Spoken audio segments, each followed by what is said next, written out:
Assalamualaikum warahmatullahi wabarakatuh.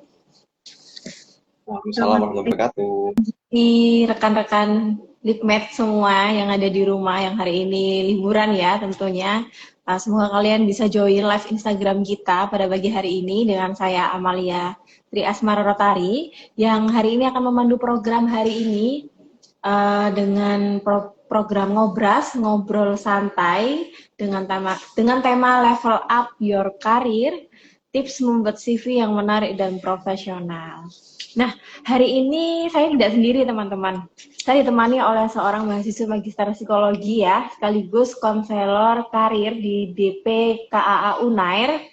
Ini dia narasumber kita, yaitu Mas Arif Rahman Nur Fadila SPSI. Halo Mas Arif, selamat pagi. Pagi, Mbak. Senang bisa bergabung di ini ya, acara pagi dari Perpustakaan UNER. Iya, oke. Baik, kita tidak berlama-lama ya teman-teman. Mungkin bisa langsung saja Mas Arif memperkenalkan diri dulu dan kita langsung sharing-sharing nih terkait tema kita pada pagi hari ini. Silakan Mas Arif. Oke. Halo teman-teman semua, kenalin. Nama saya Arif, jadi seperti yang tadi sudah disebutkan oleh Mbak Amal ya. Saya sekarang merupakan seorang konselor karir di DPKKA. Jadi DPKKA sendiri ini punya layanan teman-teman semua yang mendengarkan. Jadi layanannya gratis untuk seluruh mahasiswa dan juga alumni Unair. Jadi buat teman-teman yang mau konseling terkait karir dan juga mungkin revisi CV, boleh nanti bisa ke DPKKA aja langsung untuk bertemu saya. Nanti akan kami bahas dan kita bahas dan nanti akan banyak hal yang bisa kita obrolin di situ. Sekarang juga saya sedang kuliah juga, kebetulan lagi S2 juga, Magister Psikologi di UNER juga. Gitu, Mbak Amal, mungkin sedikit dari saya. Oke. Di samping kesibukannya menjadi seorang mahasiswa ya, tapi tetap harus punya kegiatan lain ya, menjadi konselor karir Iya, gitu. Betul, Mbak. Dan seperti yang teman-teman ketahui ya, biasanya setiap hari Jumat nih, ya kan, itu ada konseling karir gitu ya di Perpustakaan Universitas Airlangga di lobi lantai 1 begitu. Nah ya ini Mas Arif ini yang hari ini kita wawancarai bersama gitu ya. Oke, mungkin langsung aja Mas ya ke pertanyaan-pertanyaan yang mungkin banyak teman-teman yang belum bisa mungkin ya datang ke perpustakaan, kita bisa live di sini bareng. Siap. Begitu. Mungkin pertanyaan pertama dari saya itu apa sih sebenarnya CV atau resume ya dalam proses perekrutan dan mengapa dokumen ini sangat penting begitu? Oke. Jadi buat teman-teman ya mungkin yang baru pertama kali melamar kerja, mungkin juga mau memulai karirnya, terus mempersiapkan berkas, memang CV ini merupakan berkas yang paling penting untuk disiapkan. Kenapa? Karena dari CV ini nanti kan recruiter atau HR yang nanti ingin meng-hire teman-teman untuk menjadi karyawan mereka, kan harus kenal dulu nih bagaimana teman gue seperti apa orangnya, bagaimana track recordnya, seperti itu. Nah, CV ini menjadi semacam jendela pertama bagi para recruiter untuk melihat sebenarnya teman-teman ini seperti apa orangnya, kayak gitu. Nah, jadi setelah lihat membuat CV-nya dibaca, nanti para recruiter itu akan menentukan kira-kira teman-teman ini dari melihat pengalaman-pengalaman yang sebelum-sebelumnya, kira-kira layak atau tidak untuk melanjutkan ke tahap berikutnya. Di masing-masing perusahaan memang akan berbeda teman-teman tahap-tahapannya ya. Ada yang habis dari berkas, mungkin nanti ada yang ke FGD, ada yang nanti langsung ke wawancara, tergantung masing-masing perusahaannya. Tapi memang CV ini merupakan jembatan pertama untuk nanti rekruter menentukan layak atau tidak untuk masuk ke tahap berikutnya. Jadi nanti dalam membuat CV, harapannya pembuatannya itu dibuat secara padat, namun tidak menghilangkan makna-makna atau esensi dari apapun yang pernah dikerjakan sebelumnya. Seperti itu mungkin gambarannya, Mbak, tentang CV. Oke, kita ulas lebih dalam kayaknya makna-makna atau esensi ini apa yang dimaksud Mas ya kira-kira? Ya, jadi kan dalam CV itu kan poinnya adalah kita menyantumkan pengalaman-pengalaman kerja atau mungkin pencapaian, prestasi, kemampuan yang pernah kita lakukan ya di masa lalu, seperti itu, Mbak. Jadi makna-makna ini itu maksudnya adalah semua pengalaman, semua cerita-cerita, semua kisah, semua kemampuan itu tidak boleh hilang apa namanya ceritanya, karena yang namanya kumpulan pengalaman berarti bagaimana ketika orang membaca itu orang mengetahui, oh orang ini yang mau mendaftar ke perusahaanku punya pengalaman seperti ini nih lewat hidupnya gitu, dari membaca sudah tergambar seperti itu Mbak gitu. Oh, oke. Nah, Hmm, untuk menuangkan itu, Mas, untuk hmm, menuangkan nama anak tadi itu ya, supaya orang iya, tahu kan nggak mungkin dibuat soal cerita apa ya, cerita gitu kan nggak mungkin ya. hmm, Nah, itu gimana tuh kalau menuangkan itu di dalam resume?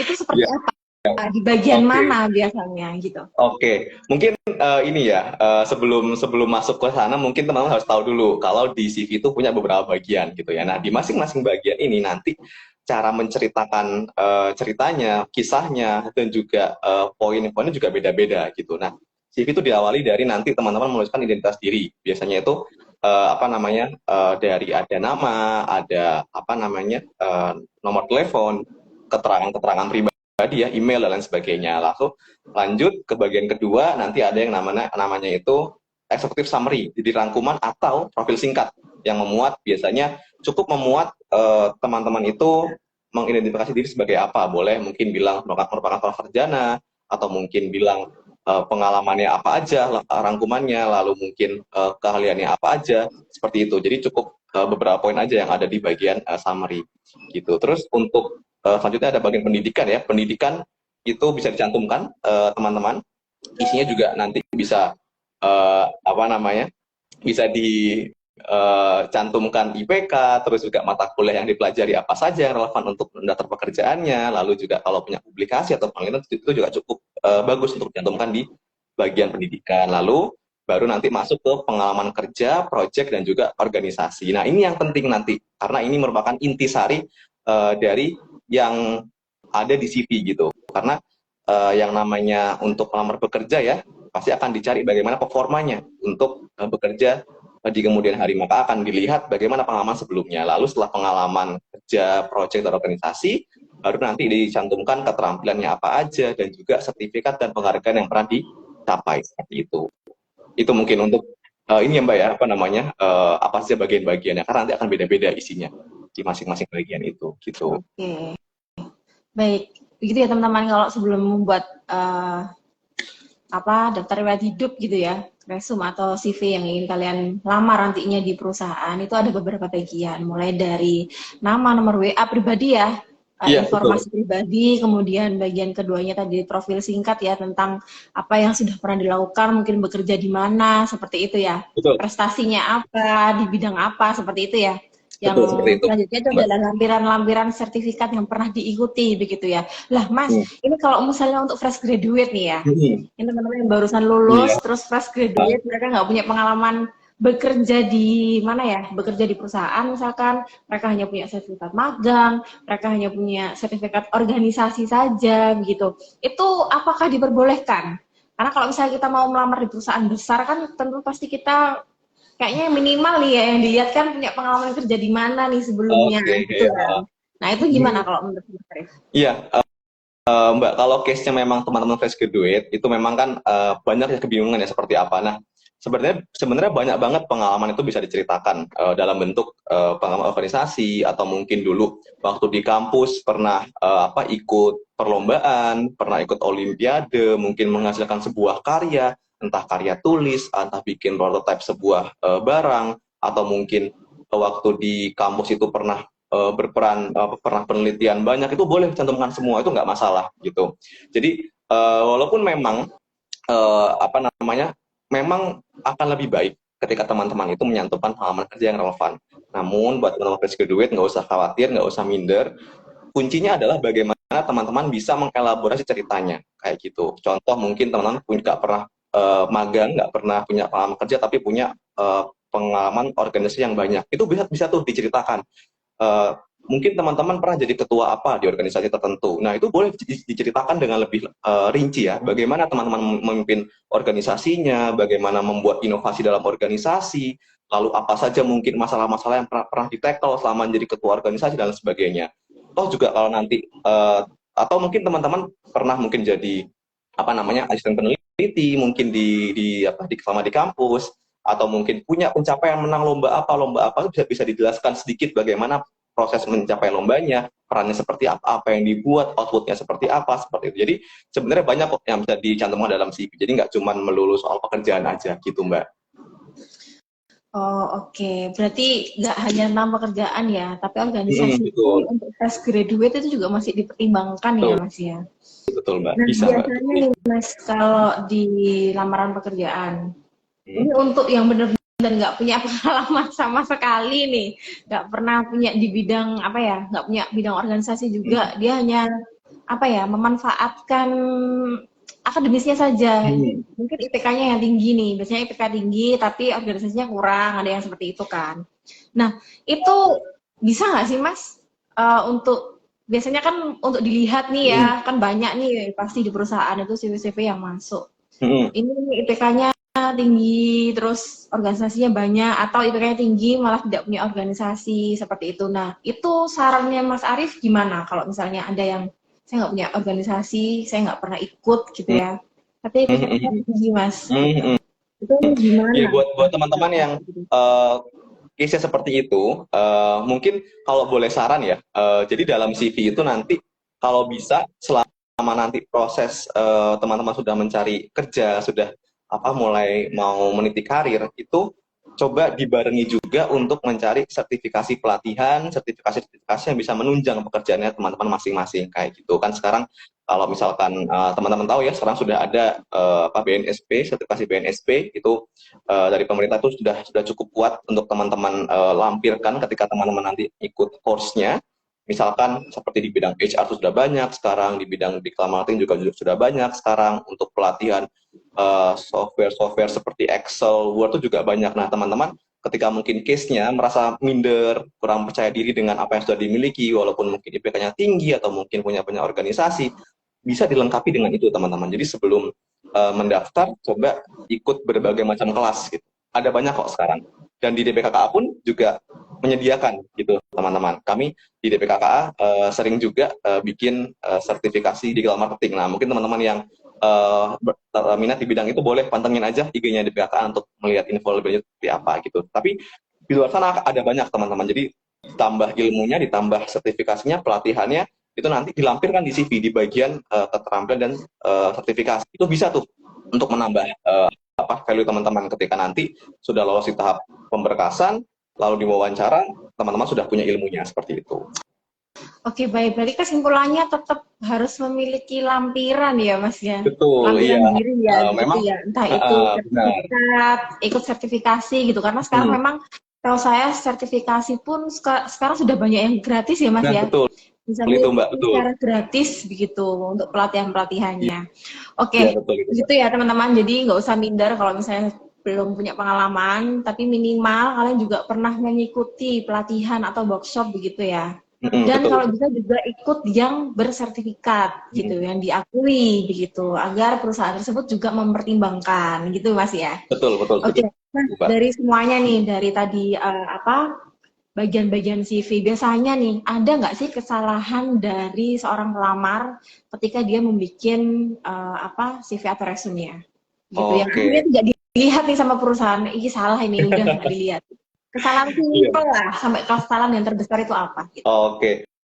Mungkin ini ya, sepertinya setiap bagian-bagian CV itu teman-teman sepanjang saya mereview CV ya selama ini tuh di masing-masing bagian tuh teman-teman punya poin-poin kesalahan yang sering berulang. Mungkin aku coba mengulas di masing-masing bagian aja kali Mbak ya, mungkin biar teman-teman juga bisa paham gitu. Kalau untuk di bagian paling awal nih, kan kita menunjukkan paling awal itu ada identitas pribadi ya, profil diri. Di bagian profil ini seringkali saya menemukan ya Mbak, teman-teman itu menyantumkan nama Gmail, yang nama Gmailnya itu aneh-aneh gitu. Sering ditemui seperti itu.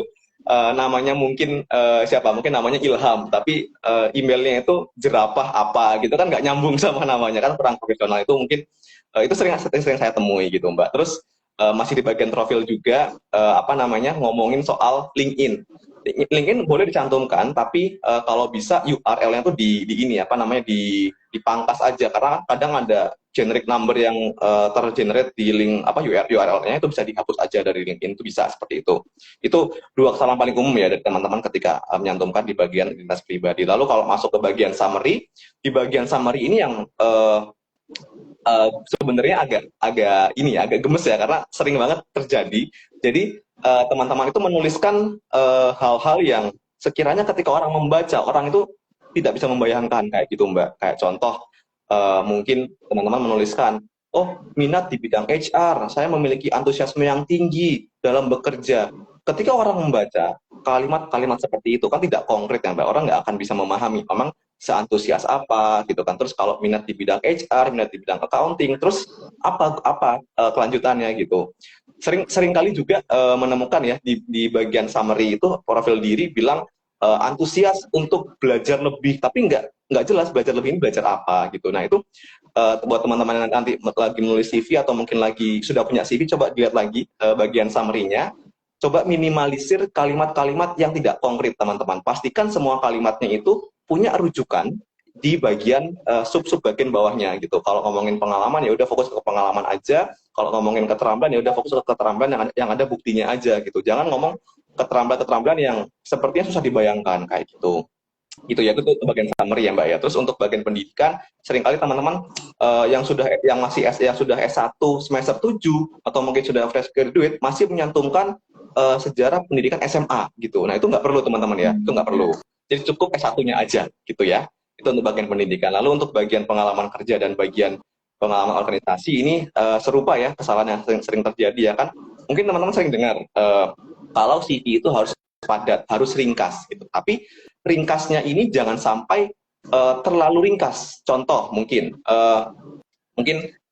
ya yang paling saya ingat kemarin ya Mbak, ada teman bukan teman, mahasiswa yang review CV gitu kan di perpustakaan, terus dia punya pengalaman kerja sebagai seorang pengelola media sosial gitu. Terus di rincian pekerjaannya dia bilang membuat konten. Nah, cuman gitu aja, membuat konten. Padahal di zaman sekarang pekerjaan membuat konten itu banyak banget tugasnya dari awal sampai akhir. Ada yang mungkin riset kontennya, ada yang copywriting, ada yang editing poster dan sebagainya, ada yang bikin reelsnya seperti itu Mbak. Jadi membuat konten ini dijelaskan apa aja yang dikerjakan karena penjabarannya banyak kayak gitu. Jadi sebisa mungkin memang singkat benar, tapi jangan sampai terlalu umum. Itu juga nggak baik karena ketika orang membaca, orang nggak akan bisa paham secara utuh ini seperti apa maksudnya bekerjanya kayak gitu.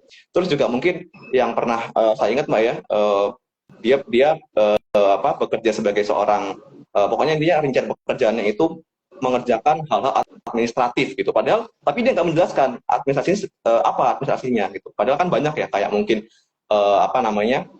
menangani dokumen atau mungkin yang lain lah ya Mbak, itu boleh dijelaskan lebih lanjut teman-teman apa yang dikerjakan gitu, jangan cuma secara umum aja. Itu untuk bagian pengalaman. Terus juga sering banget yang sangat sayang ya, ini sangat sayang banget karena sering dilewatkan oleh teman-teman. Ketika teman-teman punya pengalaman sebagai seorang ketua mungkin atau bahkan sebagai seorang owner bisnis gitu, jangan cuma menuliskan memimpin berapa puluh orang, memimpin berapa karyawan, membuat inovasi. Itu tidak menggambarkan banget teman-teman ya. Jadi kalau bisa dijelaskan inovasinya ini seperti apa, konteksnya seperti apa, lalu peran kalian seperti apa di situ, apa inovasinya dan bagaimana hasilnya kayak gitu. Itu yang sering terlewatkan kesempatan untuk menjelaskan yang harusnya bisa kita itu menceritakan kemampuan diri kita secara utuh, secara baik, tapi terlewatkan, tapi nggak diceritakan. Itu sayang banget teman-teman gitu ya. Terus masuk ke bagian keterampilan. Sering banget aku berpesan ke teman-teman dan ini juga sering aku temui ya di CV teman-teman yang di review itu menyantumkan skill, kemampuan, tapi tidak ada buktinya gitu kalau dia tuh punya kemampuan itu. Contoh mungkin kemampuan kepemimpinan. Yang pertama itu adalah tentang bootcamp. Jadi CV itu kalau misalnya ada pelamar yang dia menyantumkan bootcamp daripada organisasi atau sertifikat, itu lebih banyak yang bootcamp yang diambil oleh perusahaan. Apakah seperti itu, Mas? Kira-kira. Iya, jadi silakan Mas Arif. Kalau kalau intensitasnya ya, mungkin saya sendiri mungkin juga juga belum tahu pasti datanya ya Mbak ya, karena kan apa namanya nggak ada datanya seperti itu. Cuman sebenarnya poinnya di CV itu kan bagaimana caranya kita bisa men-highlight, mendisplay kemampuan kita gitu Mbak. Mungkin ketika di bootcamp, karena kan bootcamp itu kan biasanya spesifik ya, spesifik mengajarkan sebuah ilmu, mengajarkan sebuah materi, pelajaran yang mana ilmu itu akan langsung dipakai dan langsung tergambar aplikasinya pada sebuah posisi di perusahaan kayak gitu Mbak. Jadi kalau dibilang bootcamp, apakah melampirkan bootcamp lebih baik daripada organisasi karena akan lebih banyak diterima? Kalau saya nggak punya datanya. Tapi dengan logika seperti itu tadi, mungkin mungkin masuk akal karena bootcamp lagi-lagi itu lebih tepat sasaran karena perusahaan sorry, bootcamp itu mengajarkan intinya ilmu-ilmu yang memang akan terpakai semuanya ke sebuah posisi kayak gitu. Contoh mungkin bootcamp apa? Mungkin ada bootcamp soal HR, bootcamp soal apa perpajakan gitu-gitu, pasti akan langsung terpakai semua ilmunya di posisi-posisi yang bersangkutan kayak gitu, Mbak. Itu sih mungkin penjelasannya ya. Oh, jadi kalau misalnya kita lebih ikut bootcamp itu karena satu perusahaan itu pasti mencarinya itu yang sesuai dengan peminatannya dia gitu ya. Kalau misalnya perpajakan ya nanti ya dia pasti masuknya di perpajakan bukan di yang lain begitu ya karena Betul, tidak sesuai dengan kualifikasi. Biasanya seperti betul, itu ya. betul Gitu seperti itu, Mbak. teman-teman ya. Gitu ya teman-teman jawabannya. Oke, Mas tadi mungkin untuk Hmm? kesalahannya, maksudnya kesalahan maksudnya kesalahan dari apa pelamar ini ya yang secara umum sampai yang spesifik itu tadi sudah sempat dijelaskan ya. Semoga Iya. tadi terekam begitu. Nanti videonya akan kita jadikan satu begitu Mas. Iya Oke, oke, maaf oke. ya. Oke mungkin setelah kita apa ya membuat susunan CV yang secara efektif gitu ya, kita menuju ke desain dan struktur CV sendiri Mas. Kira-kira nih, Oke. seberapa penting sih desain atau tampilan visual dari CV dan apakah harus menggunakan template tertentu gitu? Kan sekarang Oke. banyak sekali ya Hmm. tampilan-tampilan yang menarik perhatian Nah, ya. Gitu, gimana menurutnya hmm, Mas ya, Arif? Mbak. Monggo. Jadi untuk sebelum membuat CV, teman-teman harus dipahami kalau CV itu ada beberapa jenis ya, tapi mungkin lazimnya yang dikenal itu ada dua jenis. Yang pertama ada yang namanya CV ATS, Applicant Tracking System, sorry, CV ATS friendly ya, sama yang namanya CV kreatif. Nah, teman-teman, sebelum nanti memilih desain apa, sorry, template apa yang mau dipakai, teman-teman harus paham dulu perusahaannya itu minta CV apa, gitu. Nah, kalau minta CV untuk ATS friendly, biasanya template-nya itu sudah sama semua, nggak ada bedanya. Yang penting layoutnya sudah jelas, kata-katanya itu juga sudah padat, sudah lengkap ya itu aman gitu.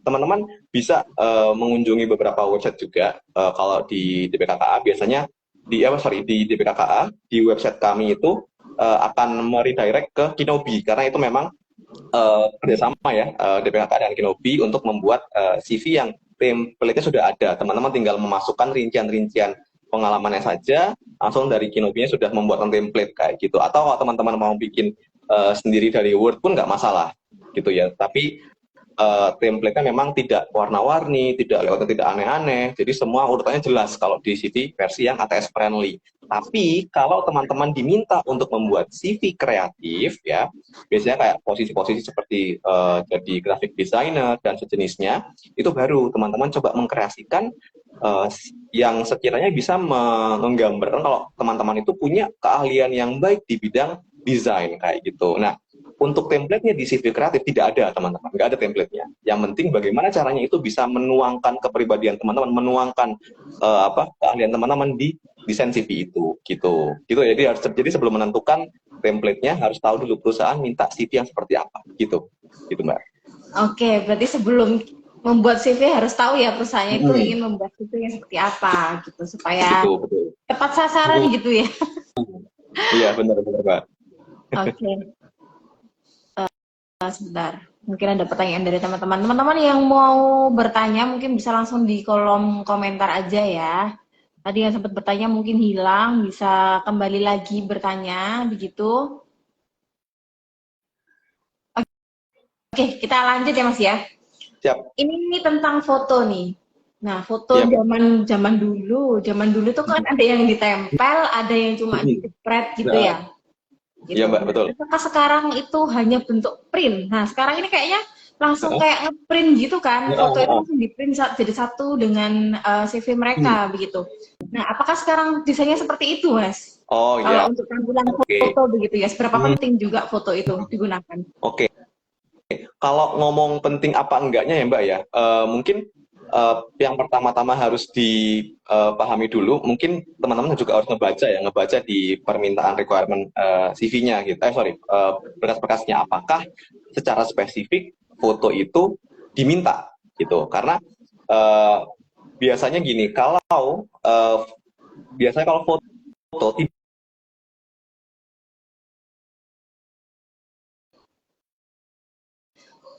banyak banget diskusi-diskusi tentang uh, pro kontra tentang foto ya, tapi itu bergantung ke beberapa hal. Tapi yang saya pahami gini, ketika nanti teman-teman menyantumkan foto, kan yang namanya CV itu kan bagaimana caranya kita meng-highlight kemampuan kerja kita, gitu kan, apa yang kita bisa lakukan, apa yang kita kuasai dan lain sebagainya. Ketika melampirkan foto dalam CV, itu ada banyak yang bilang kalau bisa jadi muncul bias dari rekruternya. Bukannya melihat pengalaman, malah melihat pertama kali adalah wajahnya, gitu. Ketika wajahnya dirasa menarik oleh rekruter, nanti akan ada bias, akan ada mungkin penilaian-penilaian yang pada akhirnya tidak logis gitu. Mungkin pada akhirnya kalau penampilannya menarik, kemampuannya, pengalamannya akan dipersepsikan lebih baik gitu kan. Tapi kalau penampilan tidak menarik akan dipersepsikan kurang gitu. Tapi memang di beberapa posisi pekerjaan yang memang membutuhkan yang menonjolkan penampilan fisik itu memang wajib untuk ada foto di CV-nya, kayak mungkin sebagai seorang penerima tamu, orang yang bekerja sebagai di front office, front desk itu memang seringkali wajib untuk menampilkan foto dalam CV, dan itu biasa sudah ada di keterangan berkasnya. Tapi kalau memang tidak ada, kalau saya sendiri menyarankan mending tidak usah gitu. Itu sih kalau saya, karena toh juga biasanya di deskripsi terpisah juga disuruh melampirkan foto tapi pakai berkas yang lain gitu, entah mungkin ngirimin file fotonya sendiri kalau pakai Gform ya, jadi di CV-nya nggak usah lagi ada foto gitu. Jadi ya sebenarnya menyesuaikan aja Mbak untuk foto itu gitu.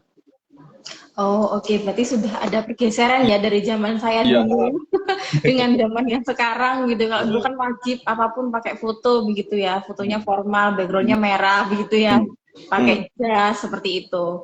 Ya, berarti sekarang itu menyesuaikan dengan perusahaan apa yang mau mereka lamar, dan perusahaan tersebut pun juga menyesuaikan mau pakai foto atau tidak dengan bidang-bidang tertentu Hmm. begitu ya. Oke, begitu ya teman-teman kalau mau menampilkan fotonya begitu. Hmm. Oke, Hmm. mungkin ada pertanyaan. Oke, masih belum ada. Kita lanjut lagi, Mas ya. Iya Mbak. Ke pertanyaan selanjutnya. Itu tadi kan ada beberapa bagian ya, di bagian-bagian CV, mulai dari profile ya, terus apalagi tadi pendidikan ya, riwayat hidup. Nah, apakah ini kalau zaman saya dulu ya, Hmm. zaman dahulu Iya ini, Mbak. itu buat CV-nya sendiri-sendiri nih. Oh. Yang satunya lembar pertama itu tentang profil dia, nama, nomor Hmm. WA, apa email Hmm. dan lain sebagainya gitu ya. Terus lembar selanjutnya itu baru tentang daftar riwayat hidupnya, mulai dari Oh. pendidikan, mulai dari akademisi. Nah, apakah sampai sekarang hal itu masih ada gitu Mas? Dalam beda-beda halaman atau dalam satu lampiran itu Hmm. sudah merumuskan bahwa oh, orang ini seperti ini dengan pendidikan Hmm. ini, dengan pengalaman seperti ini begitu. Oh, ya Mbak. Jadi kalau kalau sekarang itu Mbak, lagi-lagi ya kita harus pahami dulu CV-nya dalam bentuk apa. Apakah dalam CV kreatif atau CV ATS friendly. Tapi mungkin poinnya sama ya. Ketika kita membuat CV, harapannya semua informasi penting sudah tersaji di bagian depan gitu. Kalau CV sendiri sebenarnya boleh sampai 2 halaman, ya, boleh 2 halaman. Ketika memang ada pengalaman-pengalaman atau mungkin pengalaman, keterampilan, pencapaian yang sekiranya bisa disampaikan, dan itu sangat baik untuk menambah value atau enggak kualitas dari si pelamar itu. Tapi yang penting info-info utamanya seperti mungkin pengalaman kerja yang relevan, lalu mungkin pendidikannya, summary-nya, lalu profil dirinya mulai dari nama, nomor telepon, Gmail, LinkedIn, kalau misalkan punya link portofolio ya, itu juga cantumkan di awal juga semuanya gitu. Nanti bagian-bagian mendukungnya mungkin bagian skill, sertifikat, kemampuan dan sebagainya itu baru ditaruh di bagian akhir-akhir aja, yang mana biasanya kalau ditaruh di CV itu kebagiannya di halaman kedua gitu Mbak. Gitu sih. Jadi sebenarnya untuk pembagian apakah halaman pertama itu apa, kedua apa, itu sudah tidak ada mungkin Mbak sekarang ya. Jadi lebih ke arah urutan sectionnya aja gitu. Section pertama itu identitas diri, yang kedua itu sebenarnya kalau yang bagian kedua itu boleh kedua kan summary, yang ketiga itu kan pendidikan. Tapi pendidikan sendiri ini pun boleh ditaruh di bagian akhir kalau ternyata mungkin pendidikannya itu tidak menunjang apa pekerjaan yang mau dilamar. Contoh mungkin kalau saya kan sarjana psikologi ya Mbak, saya sarjana psikologi. Ketika mungkin saya mendaftar pekerjaan yang nggak nyambung banget sama psikologi, kayak mau jadi seorang fotografer, mau jadi seorang melamar jadi seorang editor di media gitu kan, jadi penulis, mungkin pendidikan nggak relevan. Akhirnya boleh pendidikan dikebelakangkan, jadi pengalaman kerjanya dulu gitu. Jadi sebenarnya ini bukan di halaman, tapi lebih ke arah mengatur urutan sectionnya aja gitu Mbak. Oh, berarti sudah tidak ada halaman 1, halaman 2 seperti itu ya. Iya betul Sekarang Mbak sudah gitu. dengan urutan section begitu ya. Karena saya juga Betul. sempat melihat lamaran pekerjaan dari teman-teman Gen Z gitu ya. Menarik sekali, apalagi kalau mereka sudah punya organisasi begitu. Nah, bagaimana sih caranya supaya kita itu bisa ke kontennya ya? Ini isi dari Iya Mbak. profilnya sendiri, begitu profil singkat bahwa menunjukkan bahwa kita ini cocok loh di sini gitu. Itu di awal kali itu apa sih yang harus ditonjolkan gitu supaya dari perusahaan sendiri tuh melihat halaman pertama ini, oh anak ini memang apa cocok nih untuk di perusahaan ini seperti itu. Oke, mungkin yang paling harus dioptimalkan pertama kali itu di bagian summary ya, Mbak dan teman-teman ya yang mendengarkan. Jadi di bagian executive summary setelah nanti ngomongin profil kan ada rangkuman diri, profil diri gitu kan. Nah, teman-teman harus paham dulu teman-teman itu nanti mendaftar di posisi apa gitu. Mungkin mau melamar jadi seorang psikolog di sebuah biro psikologi, mau jadi HR staff di sebuah perusahaan, mau jadi seorang akuntan di sebuah perusahaan. Nah, teman-teman pahami dulu pekerjaannya itu apa, deskripsi pekerjaannya apa, lalu coba teman-teman bayangkan kira-kira dari deskripsi pekerjaan yang mereka tawarkan itu apa kata kunci yang sering berulang di pekerjaan itu gitu. Kayak mungkin ini contoh aja ya, tapi nggak seperti ini. Contoh aja, mungkin menjadi seorang konten kreator gitu. Lamaran lowongannya seperti itu. Nah, di bagian job description-nya ada beberapa kata yang berulang kayak editing atau mungkin bisa menulis, copywriting dan lain sebagainya. Nah, kalau seperti itu berarti teman-teman harus memperbanyak kata kunci itu di bagian summary-nya atau at least mention secara jelas kayak gitu. Karena kalau sudah di-mention secara jelas atau mungkin sudah ditonjolkan di bagian summary-nya, itu sudah langsung membuat recruiter atau HR yang melihat CV itu akan langsung tertarik. Oke, ini orang yang aku cari karena ini sesuai dengan deskripsi pekerjaan yang aku tampilkan gitu secara umum. Ketika nanti sudah dapat hook-nya di bagian summary, di bagian awal, nanti HR akan langsung mencari di pengalaman kerjanya mana nih yang dia bilang kalau dia itu menyebutkan pernah menjadi seorang editor video atau mungkin yang sejenisnya kayak gitu. Dicari di bagian pengalaman kerja, oh ini ketemu, oke, akan aku baca bagian ini. Nah, selanjutnya ketika HR sudah kena hook-nya, sudah tahu apa yang mau dia baca lebih lanjut dari CV teman-teman, maka PR selanjutnya adalah bagaimana caranya untuk mendeskripsikan pekerjaan yang dimaksud, yang dicari oleh HR itu dengan baik gitu ya. Nah, cara untuk menuliskan deskripsi pekerjaan dengan baik ada 2 cara secara umum, teman-teman. Kalau konteksnya teman-teman itu mungkin menjadi seorang staff gitu ya, jadi seorang staff belum menjadi seorang manajer atau mungkin kepala bagian gitu ya, mungkin dalam bekerja itu tidak banyak inovasi atau prestasi yang bisa teman-teman torehkan. Teman-teman cuma sekedar mengerjakan tugas, lalu tugasnya itu apa namanya dikerjakan dengan baik. Nah, kalau seperti itu case-nya, berarti dalam deskripsi pekerjaan teman-teman bisa pakai 1, 2, 3 kalimat ya, maksimal 3 kalimat aja, nggak usah banyak-banyak. Teman-teman cantumkan tanggung jawabnya apa, lalu bagaimana hasilnya dari pekerjaan itu tadi. Kayak contoh mungkin konteksnya ini ya, teman-teman seorang guru bahasa Indonesia kayak gitu, teman-teman bilang kayak gini di kalimatnya. Mengajarkan pelajaran bahasa Indonesia untuk siswa kelas 3 SD, titik, itu bagian tanggung jawabnya. Lalu hasilnya apa namanya? Selama mengajar tidak ada siswa yang naik kelas nilai raportnya di bawah 80. Bisa seperti itu merupakan statement hasil. Tapi hasil dalam sebuah pekerjaan pun tidak melulu pakai angka, teman-teman. Kan seringkali ketika melihat CV orang sebagai contoh, seringkali angka itu jadi patokan hasil. Padahal nggak seperti itu juga, nggak masalah gitu. Contoh mungkin aku hasil pakai deskripsi ya. Katakanlah konteksnya aku seorang apa namanya ini pegawai di gudang gitu kali ya, katakanlah seperti itu. Kita jelasin dulu tanggung jawab kita.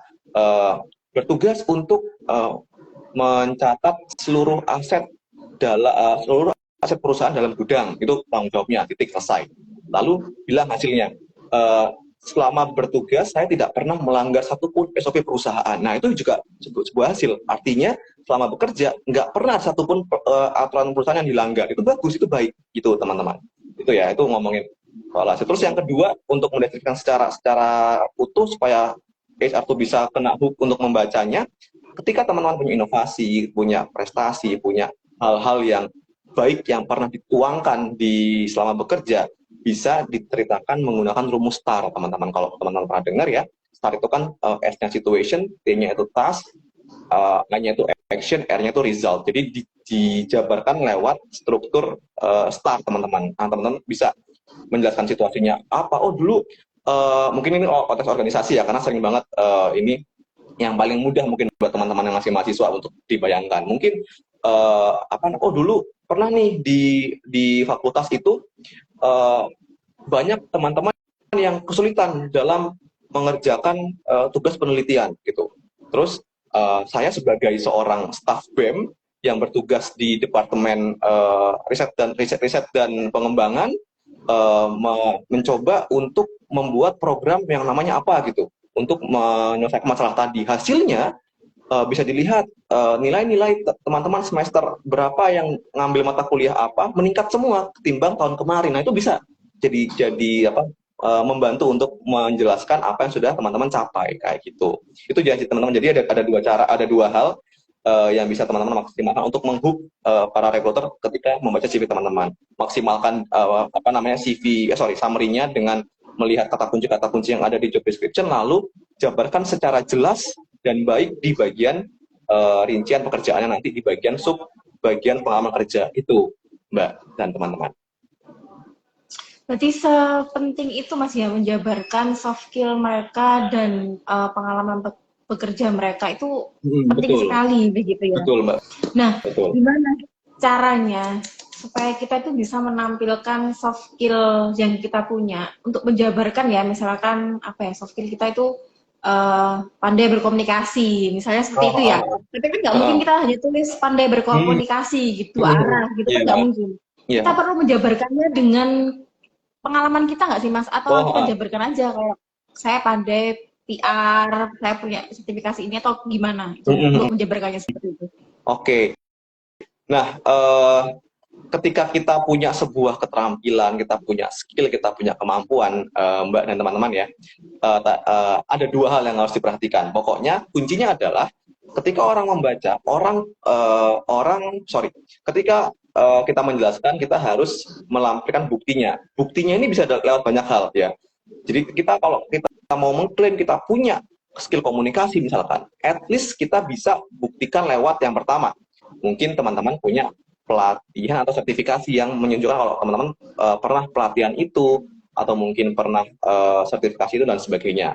Itu ya.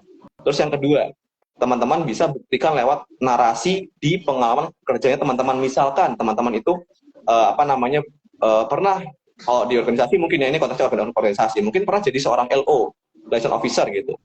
Teman-teman ceritakan tuh bagaimana menjalin obrolan dengan apa namanya orang yang sedang ditanggungjawabkan untuk dibersamai. Lalu mungkin konteks lain ya, mungkin teman-teman menjadi seorang humas gitu. Nah, waktu jadi humas ini bagaimana nih teman-teman apa mengelola apa hubungan dengan stakeholder, dengan pihak-pihak luar? Sebutin aja kira-kira bagaimana, apa mungkin teknik komunikasi yang teman-teman pakai, atau mungkin bisa langsung teman-teman ceritakan hasilnya apa seluruh stakeholder puas dengan koordinasi yang saya bangun, atau enggak semuanya berjalan lancar karena komunikasinya jelas dan sebagainya. Itu bisa teman-teman buktikan lewat narasi di pengalaman. Lalu yang ketiga, bisa pakai yang namanya deskripsi gitu. Deskripsikan aja coba di apa namanya di kolom kemampuan itu. Contoh mungkin teman-teman bilang, oh punya kemampuan menguasai Excel gitu. Nah, tapi jangan cuma ngomong Excel doang. Teman-teman bisa rincikan kayak, oh Microsoft Excel ×2, nanti di tulisannya itu teman-teman bisa bilang, oh bisa melakukan analisa apa di Excel, koma, bisa membuat pivot table, koma, bisa bikin apa dan sebagainya. Jadi ada deskripsinya gitu. Itu cara ketiga ya. Cara keempat, misalkan apa namanya teman-teman benar-benar mentok gitu ya, kayak oh ini gimana nih, nggak ada apa namanya nggak ada sertifikasinya, di pengalaman juga nggak ada, dideskripsikan pun susah gitu. Maka teman-teman bisa pakai cara terakhir ya, pakai self claim aja. Teman-teman kasih keterangan ini basic kah kemampuannya, intermediate kah, atau expert. Ini contoh bisa dipakai ketika teman-teman mungkin punya kemampuan bahasa tapi teman-teman nggak pernah tes untuk membuktikan kemampuan teman-teman. Kayak contoh, teman-teman menguasai bahasa Belanda, bahasa-bahasa yang nggak bukan tesnya seperti bahasa Inggris. Nah, teman-teman bisa apa namanya self claim aja sejago apa di kemampuan bahasa itu gitu, teman-teman. Jadi ada 4 cara ya untuk bagaimana caranya kita bisa membuktikan sebuah kemampuan atau skill yang kita punya gitu, Mbak dan teman-teman. Oh, oke. Jadi selain sertifikat, kita juga bisa membuat narasi ya, narasi sedikit tentang skill tadi yang kita punya gitu. Kalau kita punya kemampuan di bidang Excel, ya tadi sudah dijelaskan ya Excelnya dalam bidang apa gitu ya. Bisa mengembangkan rumus apa begitu ya di dalam komputernya, itu lebih dijelaskan secara detail gitu mungkin ya. Jadi nggak hanya bisa kemampuan Excel, kemampuan MS Word, nggak hanya sebatas itu Mas ya. Iya betul. Oke, Mas, ini ada pertanyaan nih. Bisa nggak ikutan komunitas-komunitas yang jadi relawan atau apa ya, volunteer, dijadikan sebagai esai dalam penulisan skrip, deskripsi di lamaran pekerjaan kita? Jadikan esai ya, esai seperti apa maksudnya ya? Kalau misalkan maksudnya itu dicantumkan jadi pengalaman apa namanya di CV, itu bisa. Mungkin itu bisa kalau seperti itu maksudnya. Jadi ceritakan aja, jadi relawan ini kan sekarang kan banyak ya kegiatan volunteering ya. Nah itu seringkali ketika ini kesalahan yang sering terjadi ya, ketika teman-teman itu mau apa menyantumkan kerelawanan, mereka tuh malu-malu karena mungkin oh ini aku nggak ngapa-ngapain di sini gitu ngerasanya. Padahal kalau digali sebenarnya pasti dalam kegiatan kerelawanan pasti banyak yang dilakukan. Kayak contoh mungkin apa namanya ini relawan dalam pembersihan pantai. Mungkin teman-teman ceritakan aja bagaimana caranya teman-teman itu melakukan prosesi itu. Mungkin teman-teman berkontribusi dalam perencanaannya dulu. Mungkin Mas teman-teman boleh sebutkan berkontribusi dalam perencanaan pembersihannya. Lalu mungkin ketika bersih-bersih itu teman-teman kalau punya semacam ide, atau mungkin ternyata ketika di hari itu teman-teman membantu menyelesaikan sebuah masalah ketika di hari teman-teman juga boleh ceritakan bagaimana apa konteks masalahnya, apa peran teman-teman di situ, dan bagaimana hasilnya gitu. Jadi relawan tuh juga bisa kok diceritakan gitu ya teman-teman. Jadi nggak usah khawatir. Apalagi kalau relawannya itu sifatnya kan sekarang ada ya apa bentuk kerelawanan sukarela gitu, tapi dia itu jangka panjang, kayak mungkin kegiatannya seminggu, kegiatannya sebulan, tuh malah lebih bagus lagi. Bukan one time event, tuh bisa banget buat dicantumkan karena akan ada banyak banget pengalaman yang bisa teman-teman tuangkan dalam deskripsi CV-nya itu, gitu sih. Jadi nggak masalah, cantumin aja kalau punya pengalaman kerelawanan, nggak usah takut. Berarti apapun itu ya, kita bisa kemas itu ke dalam CV kita nanti gitu. Oh ya, ini ada pertanyaan. Ini tadi ya, Kak YNSla.nd Mas ya. Ini yang tadi Mas yang menanyakan tentang menurut Kakak benar apa tidak jika mengikuti bootcamp itu lebih dilirik daripada pengalaman organisasi yang dicantumkan di CV. Jadi jawabannya adalah bootcamp sesuai bootcamp jika bootcamp itu tadi sesuai dengan perusahaan cari begitu Iya, ya. betul. Kalau misalkan ikut asal ikut bootcamp ya, tapi nggak sesuai dengan apa yang mereka cari ya percuma, nggak akan dilirik juga gitu. Jadi harus dilihat juga relevansi bootcamp dan juga deskripsi pekerjaan yang sedang dicari oleh perusahaan. Tapi sebenarnya ini ya apa namanya, kalau boleh dibilang, ketika space-nya di CV itu masih ada, mungkin belum mentok 2 halaman, itu cantumin semua aja nggak masalah kok, cantumin organisasi sama pengalaman bootcamp. Jadi jangan milih salah satu, cantumin semuanya aja nggak masalah selama masih ada space-nya. Tapi kalau emang mungkin pengalaman sudah banyak atau ternyata di perusahaan itu spesifik dia bilang cukup CV 1 halaman, nggak boleh 2 halaman, barulah nanti mungkin porsi bootcamp lebih dikedepankan daripada organisasi. Tapi lagi-lagi ketika space-nya masih ada, perusahaan tidak ngasih batasan berapa jumlah halaman dan lain sebagainya, maka cantumin semua aja, nggak masalah, jangan dipilih kayak gitu. Oh Gitu gitu. sih. Gitu, sudah terjawab ya Kak ya. Nah ini kalau misalnya kita mencantumkan hobi, relevan nggak sih Mas sama CV-nya nanti gitu? Kira-kira Oke, nih. kalau hobi itu mungkin kalau sekarang ini ya Mbak, sudah kebanyakan tidak relevan lagi ya. Karena kan mungkin coba saya ambil contoh, mungkin hobi itu seperti apa, seperti membaca mungkin, atau enggak mungkin mendaki dan lain sebagainya. Sepertinya hobi-hobi seperti itu sudah tidak dibutuhkan juga ya informasinya untuk perusahaannya, karena beberapa kali juga saya pernah juga nih Mbak membantu jadi seorang rekruter gitu kan di perusahaan gitu. Ketika saya membaca CV pun itu saya nggak baca akhirnya bagian hobinya gitu. Jadi kayak cuma ngelihat keterampilan aja, hobi dia menyantumkan itu tidak sama sekali tidak saya jadikan patokan untuk saya memikirkan apakah dia layak untuk lanjut ke tahap berikutnya atau enggak dalam seleksi gitu sih Mbak. Jadi hobi bisa dihilangkan aja teman-teman untuk sekarang gitu ya. Gitu. Oke, baik. Mas Rif, ini pertanyaan terakhir ya. Mungkin karena Boleh. waktunya juga sudah lewat jam 10 lebih dikit gitu ya. Nah, ya Mbak. Tips dan triks dari Mas Arif untuk memastikan CV kita akan menarik ya. Menarik perhatian dalam waktu 6 detik pertama. Dilihat Oke. udah pasti lolos sih gitu. Oke. Apa nih? Ini kalau ngomongin 6 detik pertama, tipsnya adalah teman-teman ada 3 mungkin, ada 3 tips ya. Yang pertama ya, ketika menuliskan di summary teman-teman tolong hindari kalimat-kalimat yang bertele-tele. Mungkin teman-teman agak susah ya, yang bertele-tele seperti apa? Mungkin aku coba agak teoritis ya teman-teman, agak teoritis ya. Jadi kalimat yang bertele-tele ini ini kalau teman-teman ingat bahasa Indonesia ya, pelajaran bahasa Indonesia, hindari kalimat yang majemuk teman-teman. Majemuk ini maksudnya apa? Yang punya 2 bahasan dalam 1 kalimat. Itu akan bikin orang yang membaca sekilas itu akan kesusahan. Ini maksudnya apa dalam kalimat ini? Contoh gini, contoh. Ini kalimat teman-teman ya. Saya merupakan seorang sarjana psikologi dari UNER yang memiliki minat yang kuat di bidang HR. Nah, ketika orang membaca, orang langsung capek duluan. Ini maksudnya apa? Maksudnya gimana? Karena dia orang membaca ngos-ngosan, langsung ngos-ngosan. Ini mana poinnya, mana topik utama dan sebagainya. Jadi mending teman-teman jaga kalimatnya membahas 1 bahasan aja dalam 1 kalimat. Jadi cukup nanti teman-teman bisa bilang saya merupakan seorang sarjana psikologi dari UNAIR, contoh seperti itu. Udah selesai. Jangan lanjutkan pakai kata-kata lain. Titik, selesai teman-teman. Itu yang pertama ya. Jadi jaga kalimatnya tetap ringkas.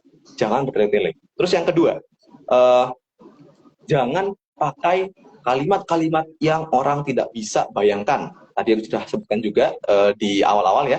Jangan bilang teman-teman itu punya antusiasme yang tinggi dalam bekerja. Jangan bilang teman-teman itu punya dedikasi yang kuat. Karena lagi-lagi CV itu gunanya untuk meng-highlight pengalaman teman-teman yang ada sebelumnya.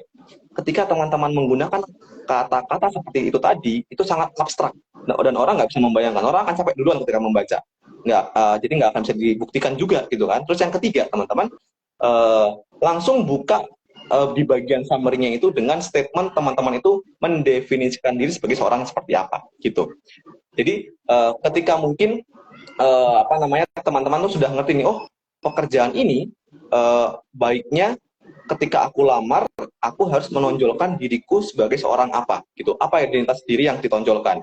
Kalau ini perusahaan ini, posisi ini yang teman-teman lamar itu relevan dengan jurusan kuliah teman-teman, teman-teman bisa pakai kata-kata langsung aja. Merupakan seorang sarjana dari jurusan apa, univ mana. Dari dua itu aja, dua kata kunci itu aja itu sudah bagus banget. Apalagi teman-teman mungkin di sini yang lulusan UNER ya, nama UNER itu sudah bagus banget buat ada di pembuka CV teman-teman. Jangan lupa tuliskan kalian dari UNER teman-teman ya, karena sering banget ketika revisi CV ke DPKKA, teman-teman lupa menyantumkan nama UNER, yang itu sangat membanggakan teman-teman, akan sangat dilirik di perusahaan. Terus kalau case-nya teman-teman itu mungkin mau mendaftar pekerjaan yang tidak relevan dengan jurusan pendidikan teman-teman ketika kuliah, teman-teman boleh rubah kalimat utamanya. Jadi nggak ngomong kuliah, tapi ngomong kayak gini. Mungkin teman-teman itu ahli mungkin di bidang desain gitu. Teman-teman bisa ganti dengan seperti ini kalimatnya. Merupakan seorang ahli di bidang desain yang memiliki pengalaman berapa tahun gitu. Itu akan sangat bagus. Ketika orang membaca, orang langsung tergambar, oh ini orang seperti ini ya, oke, ini aku mau baca keseluruhan. Karena sudah menarik seperti apa yang aku cari. Gitu. Mungkin 3 hal tadi, Mbak dan teman-teman, yang sekiranya bisa membantu HR untuk lebih interest ketika pertama kali sekilas membaca CV teman-teman. Gitu, Mbak. Oke, terima kasih Mas Arif ya. Berarti 6 detik pertama yang akan dilihat gitu ya oleh perusahaan itu adalah pertama menuliskan summary-nya dengan tidak bertele-tele begitu ya. Sudah sebutkan saja nama saya siapa, dan saya mahasiswa apa dan dari mana begitu ya, dari universitas mana. Mana jangan lupa mencantumkan kalau dari UNER ya UNER begitu ya. Karena memang sangat membanggakan ya. Sepertinya perusahaan. Iya, Mbak, betul. Melihat juga salah satunya universitas begitu Mas ya. Betul. Yang kedua mungkin jangan pakai kalimat yang abstrak gitu ya, supaya nanti perusahaan juga langsung melihat, oh anak ini sudah tahu nih kualifikasi yang kita mau, seperti itu ya. Terus yang ketiga adalah mendefinisikan atau mendeskripsikan seperti apa sesuai dengan kualifikasi yang ada di perusahaan tersebut begitu ya. Betul Mbak. Oke, begitu ya teman-teman. Itu adalah tips dan triksnya. Kalau bisa itu di lembar pertama begitu Mas ya, biar supaya langsung dilirik ini oleh perusahaan. Yang lainnya ya mungkin dilihat cuma sekilas-sekilas gitu Mas ya. Betul. Gitu teman-teman. Jadi tetap tambah soft skill kalian ya. Tambah hard skills kalian juga, ikutin pelatihan-pelatihan. Jadi tidak hanya organisasi saja yang dijadikan lampiran, tapi juga sertifikat-sertifikat yang bisa dilampirkan nantinya. Seperti itu. Betul. Oke, terima kasih sekali Mas Arif sharingnya hari ini, sangat bermanfaat ya. Semoga teman-teman juga bisa mereview kembali nih ya live Instagram kita pada pagi hari ini, karena benar-benar sangat menarik, khususnya untuk teman-teman yang mau lulus nih ya, mau lulus dan mau mencari pekerjaan. Jangan lupa teman-teman, besok datang Mas ya? Iya, besok ada, setelah Jumatan besok Mbak. Jangan lupa teman-teman, besok di hari Jumat Mas Arif ini tetap akan hadir ya di Perpustakaan Universitas Airlangga di lobi di dekat pintu masuk begitu ya. Yang mau berkunjung nanti jam 9 ya Mas ya? Iya, iya Mbak, kalau besok saya mulai jam 12.40 Mbak, setelah Jumatan. Oh begitu, ya. Berarti besok aja. Oke. Besok dimulai setelah Jumatan ya teman-teman, sampai sore, begitu Mas ya? Iya, betul Mbak, sampai sore. Ya. Jadi yang tanya nih, biasanya Mas Arif udah pulang nih, tapi sore ada yang tanya Mas. Loh, itu oke. Gitu. Nah ini teman-teman, semoga yang lihat ini adalah teman-teman kemarin yang bertanya ke kami begitu ya. Dicatat ya, besok setelah Jumatan sampai sore begitu. Terima kasih Mas Arif hari ini. Terima kasih banyak Mbak kesempatannya. Oke. Terima kasih teman-teman yang sudah join live kita pada pagi hari ini, dan terima kasih juga sudah ikut berkomentar atau bertanya begitu ya, itu menambah pengetahuan teman-teman semua. Akhir kata dari saya, mohon maaf kurang lebihnya. Saya Amalia, pamit undur diri. Wassalamualaikum warahmatullahi wabarakatuh. Terima kasih semuanya. Terima kasih Mas Arif. Dadah. Terima kasih banyak Mbak, masih teman-teman.